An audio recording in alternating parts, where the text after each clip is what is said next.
Welcome to the Expansion Zone TV.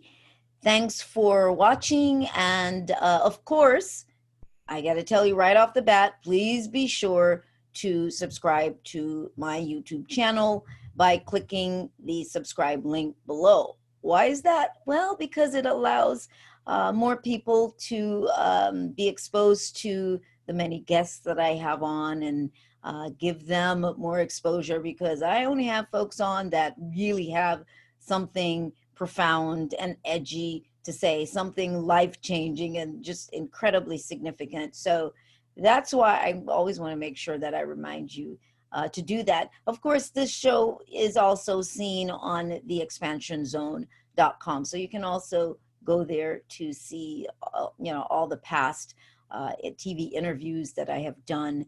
And of course, they're on YouTube as well.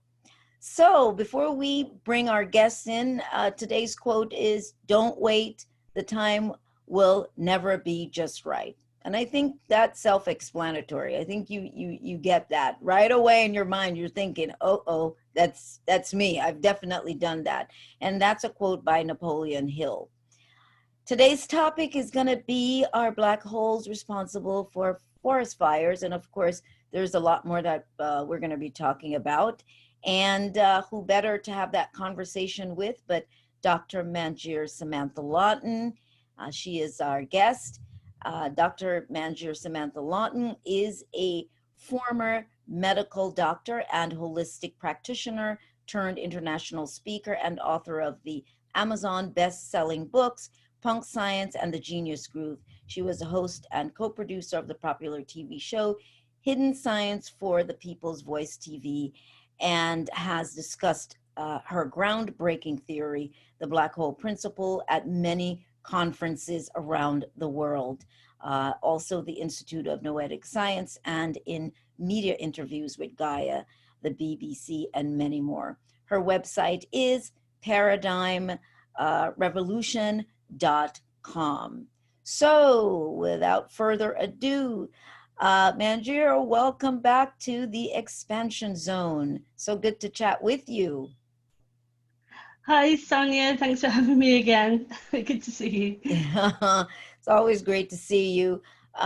You're always diving into, so many interesting topics, so much that you're bringing us. And I think what's wonderful is you bring insights, things that maybe nobody's thinking about, like, well, how is this happening? Why is this happening? And a lot of your research and focus have been really on looking at more about black holes, which, yes, we get a lot of the scientists bringing up a lot of information, but you tend to sort of angle into things that maybe aren't being observed or talked about or looked at. Am I correct? Yes, absolutely. I'm a bit out there. Good. That's what we want. We only want people that are out there.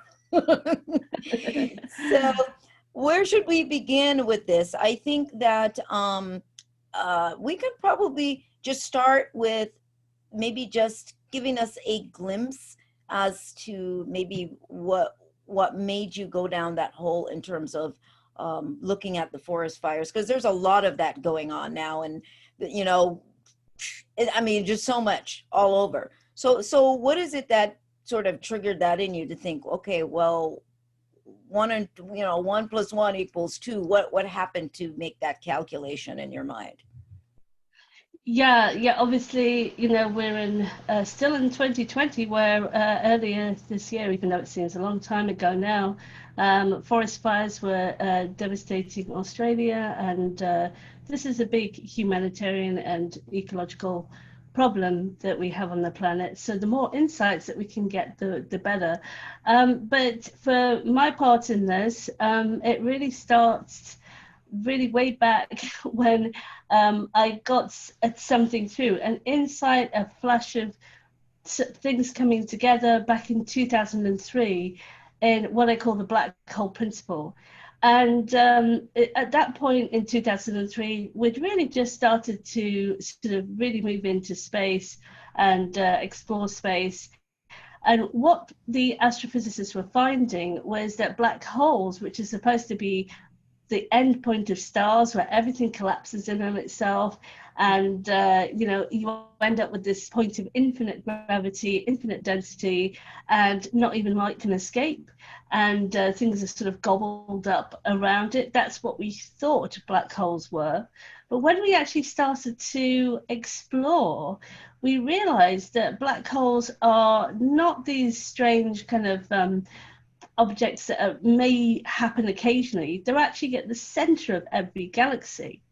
And not only that, there's a one-to-one ratio between the center of the galaxy and the size of the galaxy. So one could start to go, okay, is there something going on here? But what really interests me is that there's a lot of things coming out of black holes, a lot of radiation. So there's electrons at almost the speed of light, which is a particle of matter, particles of antimatter, like positrons, which are the opposite of electrons. And then sometimes there are these things called gamma ray bursts, which is an aspect of light, very, very fast light on the electromagnetic spectrum. And so I was kind of like walking in the woods in 2003, and as I've said on the show before, I think, and then suddenly I got this massive insight, and I realized that actually black holes are not only creative, but they are the creative forces of the universe all the way down. So a kind of like fractal level. And what happens is most of the universe that we know of is actually invisible to us. We know this. We can only see like less than 1% of the universe. Most of it is this stuff called dark matter and dark energy. And so what's happening is in these levels that are beyond this area that we can perceive, beyond what I call the perception horizon, which is at the speed of light, you end up with this the light of infinity in the black hole, which is still at the center of the black hole. You've still got that singularity, the infinity point, and the light comes all the way through, gets to the edge of the black hole, and then this particle of light splits into matter and antimatter once it reaches our dimension, what we call our dimension. So that's a dimension we can measure, which is below the speed of light. So that's why we see electrons just under the speed of light coming out of black holes, because they've only just slowed down enough to our dimension. So we really have to sort of go back all that way. So then I started to look across space, and I realized that the same pattern, this matter, antimatter, gamma ray burst, this breathing pattern as these emissions were created, were going across the universe. So what happens is as the light comes to the edge of a black hole, it splits into the matter and antimatter, then they combine again to form light. And this breathing basically goes on all across the cosmos, which is why we get these powerful gamma rays coming our way from deep space and that sort of thing, and these ejections that go on from Mars to asteroids. But what about the Earth as well? And it was about 2004 that I realized that we've already discovered that this same pattern happens in thunderstorms. So that's gamma ray bursts, electrons at almost the speed of light, which is commonly called, we have a more colloquial name, I don't know if you can think of what comes out of thunderstorms. You said a name, I'm sorry, that says it comes after you said thunderstorms? Comes out of thunderstorms. Oh. So we commonly call it lightning. Right. I did write it down. I would have gotten an A because I did write lightning. Fantastic. Yeah. So you had that combination of the gamma rays, they're called terrestrial gamma ray flashes, and I realized, oh my goodness, thunderstorms, including lightning and the gamma ray bursts and all these things we see in thunderstorms now that we have the telescopes to look, are actually mini black holes just above our heads. The same process happens all the way down. So once I made the connection, what interested me about forest fires was hearing that next to forest fires, you sometimes see storms appearing. And you see thunderstorms and lightning, which, you know, we're talking about often forest fires obviously happen in places that are very dry. And so you have lightning strikes coming from these associated storms and these lightning strikes can ignite the ground and cause further damage. But then I started thinking, well, I now know that basically thunderstorms are mini black holes that create the gamma ray bursts, the lightning, and the antimatter as well. We actually found antimatter in thunderstorms back in 2011 when NASA did. So that's another prediction that this theory made. Another prediction is that you could find gamma ray bursts and antimatter in hurricanes, which was found just in 2018, so not that long ago. So this is a powerful theory because it makes predictions. And when you have that in science, that's a sign of something that's quite powerful. So basically, I realized that you have a situation where a mini black hole on the Earth could actually be not only associated with forest fires and wildfires, it could actually be creating them. So what if, because these fractal black holes happen all over the cosmos, one arises in an area that is sort of very dry, and because it's arising near to the ground in that area, the actual electron discharge from the mini black hole, which we commonly call lightning, could strike the ground and actually be the cause of the fire in the first place. And then you get further associated lightning, which worsens, and of course, the spread of the fire itself. And I hope through understanding this better, then maybe there's something that we can do to help in these cases of devastation. So I think science has the ability to transform our world. And so the understanding may lead to better technologies that can help us in this situation. Wow, that was very clear. Because yeah, I think when you're listening, you're following along this this path that you're describing, and you're right. It is a very fractal process, you know, and I think that's what's so fascinating too, is how much we don't realize the replication of patterns, and that's basically what you're describing. And you know, although we will say as above so below, but I don't think people really realize what that truly means. So it's the same pattern and happening in so many different ways. And this is unrelated, but for whatever reason it just popped up in my mind. But um several years ago, I started to be able to see spiral patterns in the ground. Like you know, I can just not when I'm intentionally necessarily looking. Now I can, but not looking at it directly. I see it through my peripheral vision, and I realized there were these spirals like everywhere, you know, anywhere in the ground. And so my point is that what it made me really realize is just how much we don't see, you know, how much is actually going on and how much we're not really seeing. Because if I'm starting to see them like that, that means, wow, you know, there are these patterns everywhere. So yeah, and the as far as lightning, loving lightning as a child, or thunderstorms, I loved thunderstorm and lightning. What is that about? Something fascinating about that whole experience. Did you like lightning and thunder as a child? Well, isn't it true that you've got this sense of otherness as you are, you know, especially if you've got a storm going directly over you, you feel something, don't you? It's like, and you're Electrifying. literally, yeah, it's electrifying, and you're, but the stillness that's as it goes directly over you, you're literally in that infinity point of the Mhm. black hole. And so what you're seeing around, so yeah, it's, we know these things intuitively, that everything is the same pattern. The universe is actually pretty simple. It just expresses itself in a myriad of infinite ways. And you know, when I started to look into this a bit more to see what have the meteorologists found and things like that, I discovered that the type of clouds that you see around wildfires, which are, there's a long word, pyrocumulonimbus clouds, which is All the quite a letters in the mouthful. alphabet. Okay. Exactly. So these are often associated. Now, they thought that they were rare, but actually they found they're actually quite common. But the characteristics of these clouds are taken up by seismologists because they thought that they were volcanoes that were happening.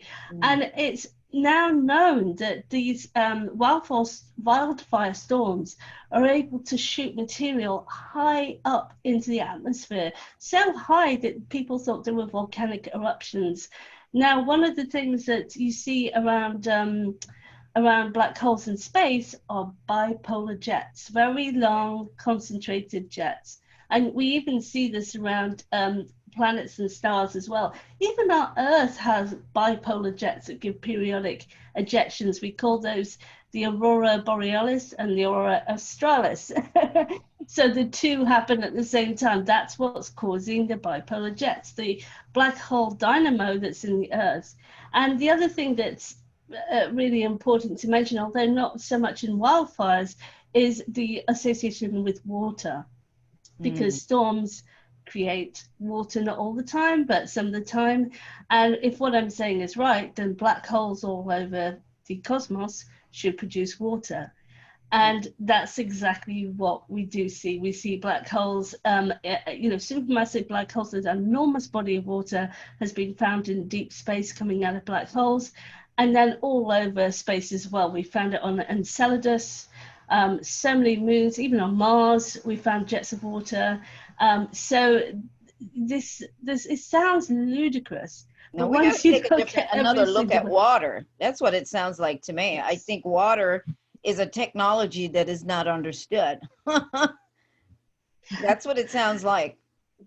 Yes, absolutely. So these things that seem so familiar to us, we can now see as part of the greater pattern, part of the holistic cosmos. And doesn't it give you a sense of connection with everything? Oh, absolutely. I mean, everything you're saying, you really see the interconnectedness. There is really no separate link. It's an interlink, link. I mean, it would have to be. It's a spiral. Everything is spiraling out from a point of origin that is undefinable. And here we are. But when you talked about what you talked about with the jet streams, I actually got a quote here that I had pulled from an article, because I thought I was going to ask you about this. Let's see. Okay, the Event Horizon Telescope was used to detect a black hole spitting a streak of fire 60 light years in length. According to a report by the New York Times, the astronomers were looking at a quasar, one of the brightest objects in space, currently theorized to be supermassive black holes that emit an astounding amount of light as they consume anything around them. Located about 5 billion light years away, the research team focused on this quasar to collaborate their telescope, intending to observe a different black hole later when their imaging caught the blast of fire-like energy coming from it. So because of what you were going to talk about, it made me think about that, what did I say again? It's a black hole spitting a streak of fire 60 light years in length. I mean, you can't even fathom a streak of fire 60 light years in length. Wow. That's really something. Absolutely. It's amazing. And these things are happening all over. And, one day we will realize all these different labels we put on things, quasars, neutron stars, all these different labels, they're all names for the same process. Somebody's seeing one aspect one day and said, why is that going round and round like that? Oh, okay, let's call that a pulsar. Why is that doing it? Basically, it's that breathing black hole, the edge of the black hole that's breathing one way going into light and one way going into antimatter and matter. And as you said earlier, it's all spirals. So the spiraling beyond the speed of light to come to the edge of our perception horizon. The ancients knew this, the art of the ancients, because they could see with their inner vision as well. That everything is spiral. So you're continuing the tradition of that true sight, and able to not only intellectualize it, you're actually able to witness it and be with it, which is how this came to me as well. It's how all scientific breakthroughs are come like this, from dreams or insights. This isn't unusual. People like to put that side away, but at the end of the day, you have to have a leap in consciousness somehow. So and so this is bringing the unity together of all these different levels and all these different aspects. So yes, once you see these different disparate news articles, once you know the underlying picture, you can see that these are all manifestations of that simple black hole principle.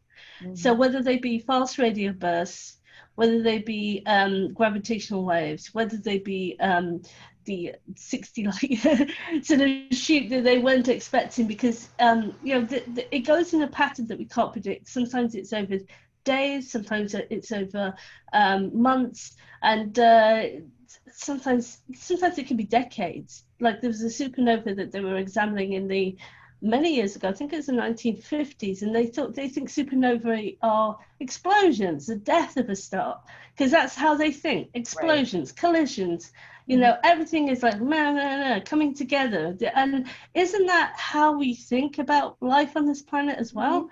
So we put violence as above everything else, when really the paradigm should be this effortless unfolding from infinity, this quiet power.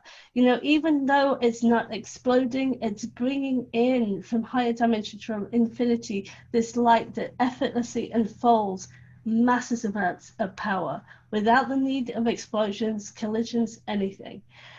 So once you understand that, you start to see a different paradigm for the universe. Right. You start seeing something different where your interpretation changes. Even if it were what we would have called an explosion, I think in our minds, because there's such a level of violence, that it would get interpreted in the human mind as something aggressive. You know what I mean? Which is what you're saying, as opposed to this dance, this breathing process, this in and out breath, and this what do we say? This sort of like the wave and particle dance. So there's so many things that sound that are very similar. The experiment that David Bohm and the aspect team that they had done. Oh yes. Yeah, all of what you're saying sort of reminds me of that, because then they realized that it wasn't two different particles.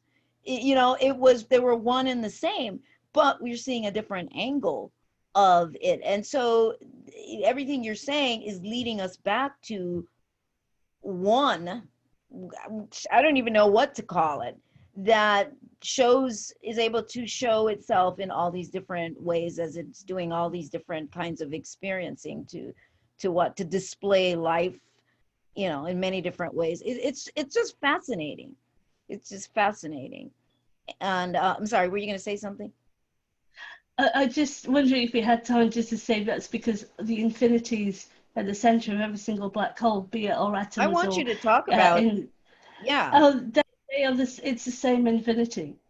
So hence Bohm and quantum theory and the non-locality work, because it's the same infinity. It's deeply connected beyond the speed of light. So that's why we're able to have these sort of non-local effects that seem to go faster than the speed of light of quantum physics. And that's why we have this wave particle duality, because as we get to the edge of our realities like at the Planck's length and at the speed of light, we are in that different world, and it's only when we, as people know with the quantum physics, we actually use consciousness actually collapses a wave function, then that comes into our world, the world that is below the speed of light. So we're seeing the edge of that with quantum physics, and that's why we're seeing those sort of weird effects. So it's interesting that apparently one of the leaders of quantum theory actually originally said that the 0-point field was a sea of black holes with infinity at the center, and thought that they'd got the calculations wrong. And so that's originally apparently how the 0-point field came out. So I overheard that at a physics conference. Yeah. So it's interesting, we can see this this different way of viewing quantum theory and things that we've, so all the forces of the universe are actually part of that spiral. So you can unify everything by realizing that that spiral is the one source, one force. And what we're doing is looking at that spiral of light as it comes through all these different geometries and dimensions. And depending on what angle we're witnessing it, gives us a different force, a different particle. And so that's what we're seeing in this, and we think that they're separate when actually they're expressions of the one process. Oh, yeah, I love that. Yes, that's what I wanted you to say, which is why I brought up the those two different, what appear to be different discoveries when we talk about the wave and the particle, and also with the particle experiment. It is right. It's just what you said. It's all the same thing, but we're witnessing different angles of this process. And the more that I think we can open up to not trying to limit creation, because I think sometimes people do that. It's like it's just tunnel vision, like it has to be this particular way, and it's a dance that's going on that we haven't even scratched the surface. And like you said, we're then forced to shift in what consciousness. So when we take it in that direction and we start to see why it's necessary for us to also go through this growth and expansion, we can see more, we can experience more, right? We can tap into more. Yeah.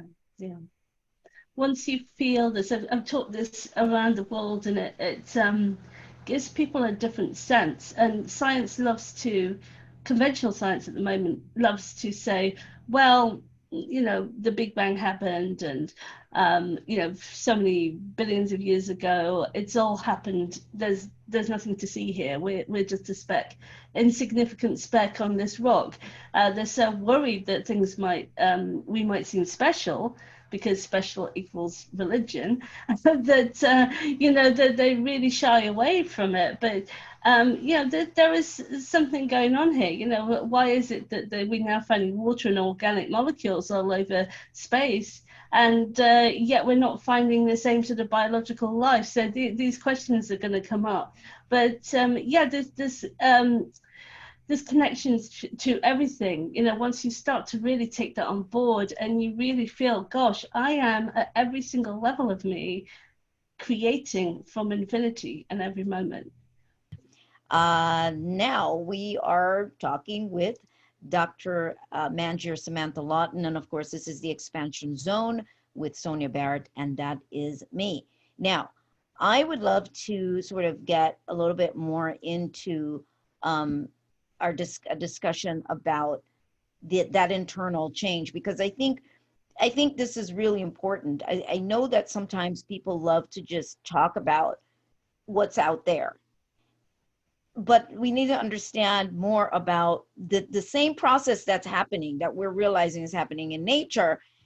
It's obviously something that has to happen. And so if it's happening like that, that means in us, it also has to happen, is happening. And the more aware we are, is the more we get to see the more of the magic, the more the brain, shifts, the perception changes, all of that starts to happen. Do you want to talk about some of this? Because your work on the I don't want to say the other side of it, because it's an extension of everything you've talked about, and you work with people and coaching and so on. Do you want to talk about some of that? Would you please? Absolutely. So some people say, okay, so what does this mean for me? It's okay talking about outer space, but there are many implications for the way that we see our personal reality as well. So one of them is that I mean, a good example is the Kundalini effect. So for many years, people have recorded that there's a very, I mean, even it happened even in myself when I just started medical school, that you had this kind of sense of spiritual awakening. I haven't got any evidence of this at the moment, but I'm saying that maybe the Kundalini effect, where people sense an energy going from their sacral bone through their chakras. Well, we're now redefining chakras as your mini black holes in the body, that are creating through the vortices, creating your physical, your matter and your antimatter self. So it comes through the sacral bone into out of the top of your head, and some people see the dual spiral, very similar dual spiral that we see coming out of galaxies and matter and the antimatter. So what I'm saying is perhaps the Kundalini experience is an analogous to the black hole ejections, like a solar flare or something, where, you know, out of the solar flare you have the antimatter and the matter again. And so maybe it's the equivalent of something like a coronal mass ejection of consciousness in our personal lives. And another one is that when the light comes out of the black hole, splits into the matter and antimatter, the matter becomes the world that we're familiar with, which has time going forward. It has sort of gravity, it has mass, but then the antimatter has the time going backwards, and that has it has negative mass. And you think, okay, so what does that do? And that's in the region of c squared. So ultimately the c and the c squared cancel out. So ultimately, really, there is just the eternal now beyond the speed of light. But it's like the light is pretending to be split. And so we see things in our consciousness that we're kind of collectively aware of, is we see things mainly through the prism of the C region. So that's below the speed of light region. And so we think the speed of light is a limitation of the universe. And when even Einstein didn't say that. He said it's a limitation of the region of the, nothing with mass can go faster than the speed of light. So basically, this is the matter universe. But then if you look at the flip side, you have this negative timeline. So what does that mean? Okay, that means that somewhere in the C squared region, our future's already happened. Now that is quite interesting. So what it means is you've got, have you got free will or not then, if the future's already happened? Well, this is where you come into what I call have your cake and eat it mode, because you have and you haven't got free will.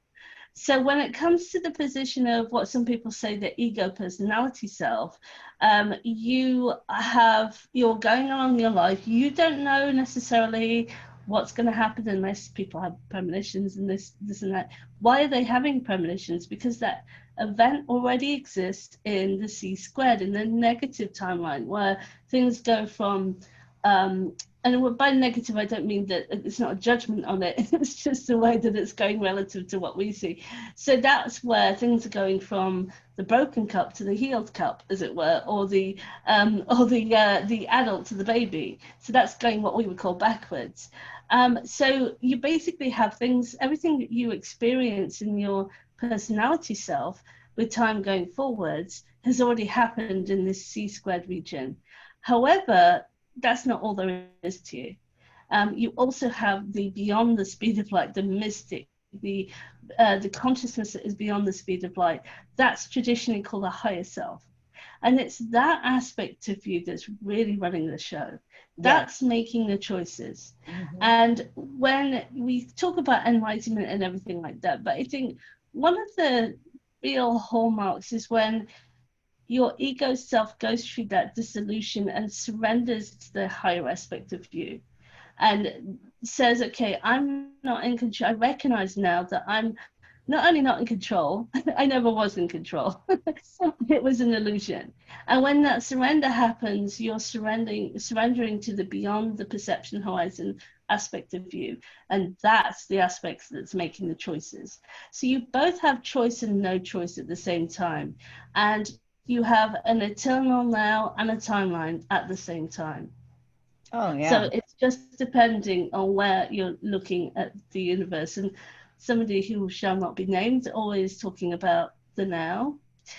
Very good teaching, but notice that, you know, somebody is getting older, you know, so it's like, you know, he's showing those signs. So how do we reconcile that deep truth, which is there is just the eternal now, with the fact that we can see people moving on and becoming older in their lives?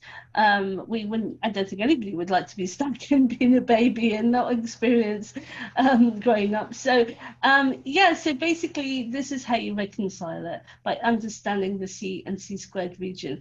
So when you do that, you realize that nothing in your life is a choice that you should not have made. You know, so even the regret that you might feel about making that Every choice choice is relevant.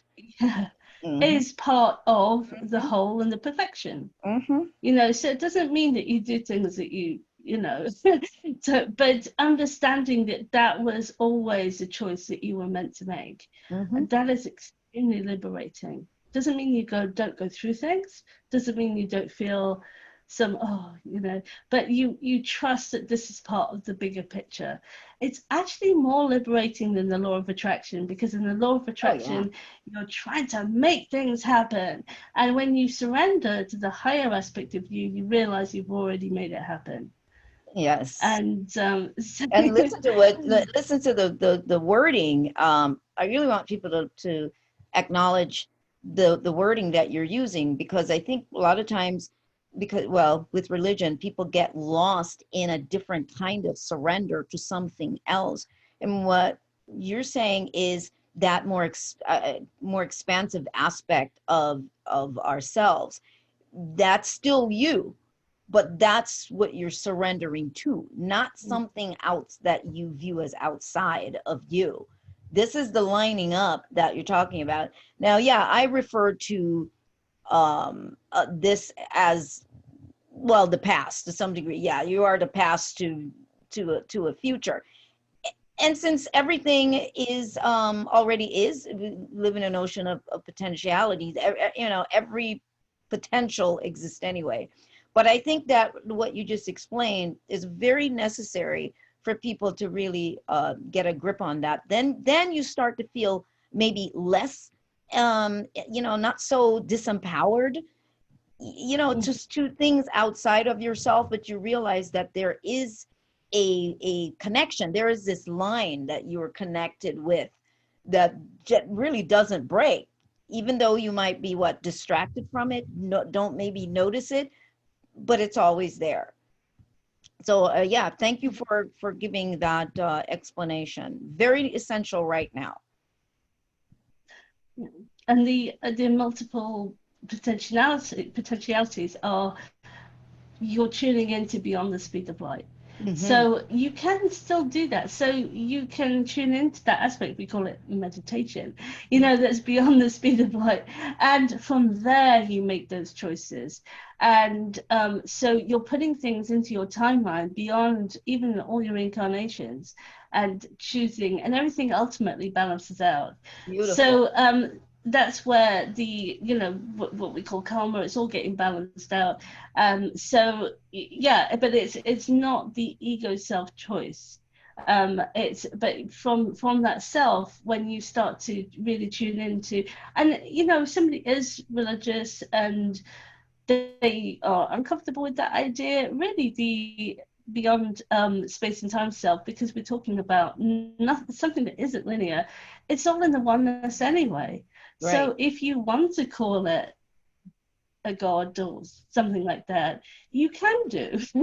So it's not to exclude those people either, because at that level, everything we're talking about the oneness anyway. Right. But I think it's easier to say it's your higher self that's making those choices from outside of space and time. Right. And yeah, and in my sessions that I do, you just mentioned that. It's interesting because, and a few other therapists that I've heard of, you can actually take people back to, often it's the time of conception, around the time of the womb, and heal emotional issues from that time. And it's interesting what happens, because I often see the what I call pay it forward, where you see the timeline that's already in this life past just like ratchets through. So you heal the emotional issue in the womb, and then suddenly everything goes forward. So, and you know, you're accessing that beyond space and time to even kind of rewrite your past, it feels like. Mm-hmm. You know, so I mean, I'm not saying sort of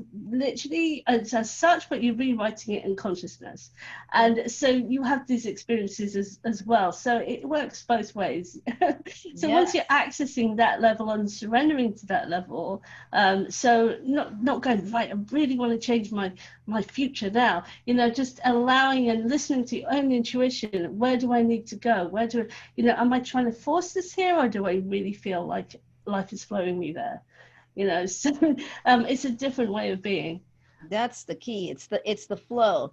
And sometimes it takes a while to really I'm gonna use the word learn, because it's enough experience after a while to realize that life is much easier when I am in the flow, when I tune in, when I'm not in resistance. I call it my character self, or that aspect is in resistance. Man, you get into all kinds of things, you know, challenges. There's so much more because that part of you just cannot see around the corner. That's how I like to put it. It's visual perception, or however far that it can see, is so limited, you know, and that's where you end up making your choices from this box, as opposed to that part of you that has this extensive, unlimited view that says, okay, well, this is what you need to do if you surrender to that. So yeah, this is really, really great Then and necessary. when you realize that every choice that you make, even the stuff that you made before you realize this, it was all perfect. Because that was the choice that you already made even before you incarnated. Mm-hmm. So, yeah, that you're No making from mistakes. outside of space and time. Yeah, Yeah, no it's hugely mistakes. liberating. Yeah, yeah. So you can stop beating yourself up. Yes, so Yeah, that's how you can apply the black hole theory to your own life. There's lots more, the emotional stuff, you know, as well. But yeah, I talk about this a lot in the courses. So, you know, if people want to explore that more.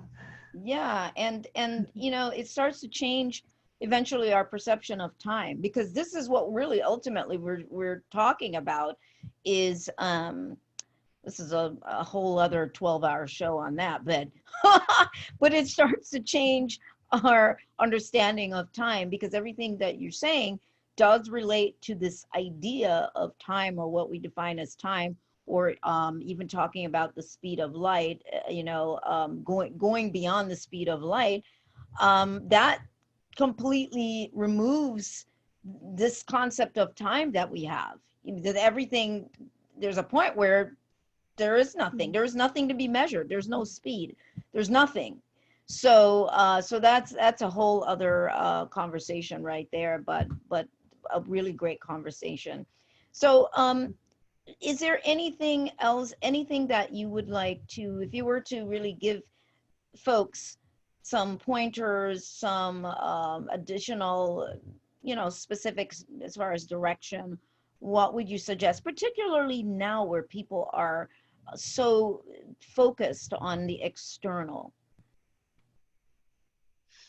Oh, in terms of sort of advice or Yeah, something just like yeah, that. just anything that, whatever, as it relates to what we've Yeah. been talking about.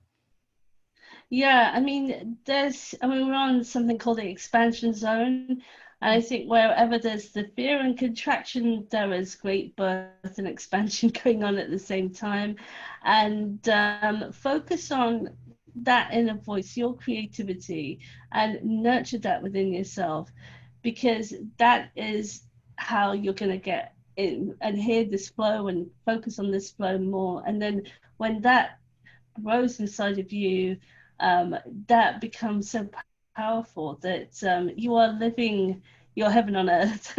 You are living that world that you want to see, and the right things are going to flow in your life and everything. So where everything is supposed to be external, find that within you that you can just, even if it's just a sliver at the moment, and nurture that and grow that.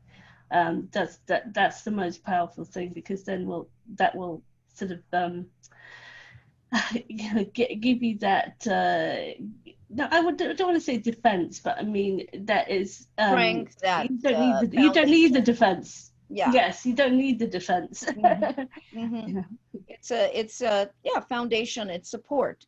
um Mm. but I was going to say something else to you in reference to that.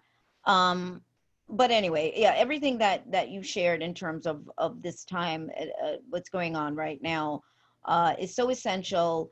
And it's essential for people to realize that regardless of what we're seeing out there, it is a moment of opportunity for incredible growth. And so everybody, you know what, this is what's interesting, Manjir, because everybody is really forced to, in whatever way, come to some sort of grips or terms with themselves in some way or another. Even if they're in fear, you're still coming face to face with yourself. And it's the whole planet has been affected. That's really fascinating. There's nobody, left, unless they're living somewhere, I don't know, in a quiet cave or something, and they don't know what's going on.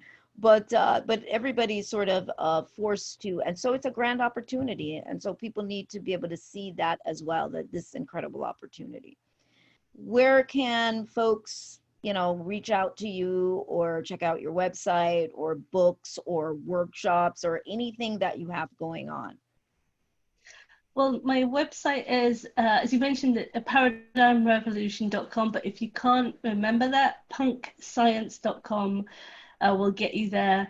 And I'm also doing, if you were interested in the forest fires and the black holes, I'm doing a weekly Facebook Live on the Facebook page, which is Punk Science. So if you look for Punk Science Facebook page and sign up for the lives, you'll be informed. But the best way to keep in touch and get all of that is to go to my website and sign up through the blog for my updates, and then you'll get all the good stuff like this. Wow. And, I felt very honored to be part of this film that you were working on, Punk Science, the movie. Did I say that right? Is that the full title, Punk Science, the movie? Yes, yes. And I was honored to be part of that. So I'm looking forward to that unfolding as well. Now, were you doing animation?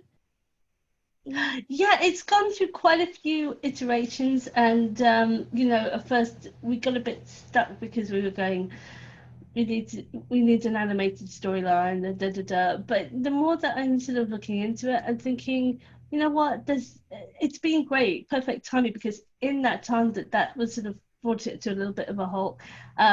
I've brought through all this stuff on the theory. I'm going, you know what, this is exciting enough. We don't need to know.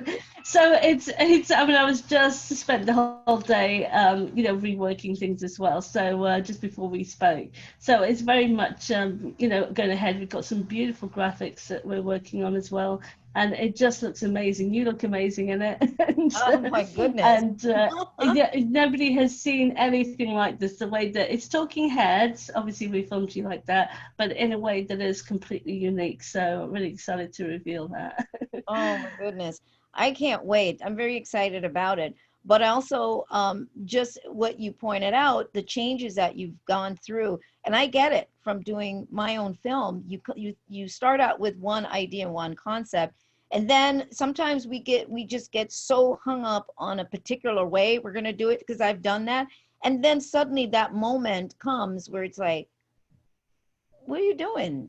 Just go ahead and do, you know what I mean? So, but in the meantime, like you said, there are no mistakes. So during the period of not doing anything with it was like whatever needed to happen during that period. So just reminding everybody of that as to how all of that unfolds. Really fascinating. Everyday life just fascinates me. Sometimes it just makes you just sit and go, okay, I have nothing to say. So so darn interesting. But man, I really enjoy chatting with you. There's so many things that we can talk about that would take so many hours to discuss. You start bringing it up. But I so appreciate all of your work. I appreciate everything you do. And I'm looking forward to more, and I'm looking forward to engaging with you as well. I was actually on your podcast. Conscious Science Club. Yes, Yes. yes, about what is that, month ago maybe? Yeah. I Yeah, think it was, just because we yeah, just did probably. the new one just on Sunday, so you were last month. So thank you so much. That we had great feedback from that, Yeah. and so that's the Conscious Science Club. So that's the membership site. So it's great. People from all around the world meeting up, and we even have we had an in-person retreat last year. We've got another retreat coming up in October as well, the online retreat this Mhm. time, where we've got exhibition space, and I'd Nice. love you to be a part of that. Yeah, But I gotta, we'll talk about that later. yes, let's talk about it. I'd love to check that out. That's so good. But yeah, thank you, thank you, thank you. Well, I'd like to thank Dr. Manjir Samantha-Laughton once again for being on the Expansion Zone TV. Thank you so much. It's always a pleasure chatting with you. And to everybody that's viewing this at this time, do visit theexpansionzone.com. And of course, to find out more about me, do visit therealsoniabarrett.com. Thank you once again. Subscribe to my YouTube channel. I'd love to hear your feedback. Leave comments. I love the discussion when we have those on YouTube. It's really great. Thank you so much, and stay tuned for the next time. And as always, live life to its fullest and do question everything. See you then.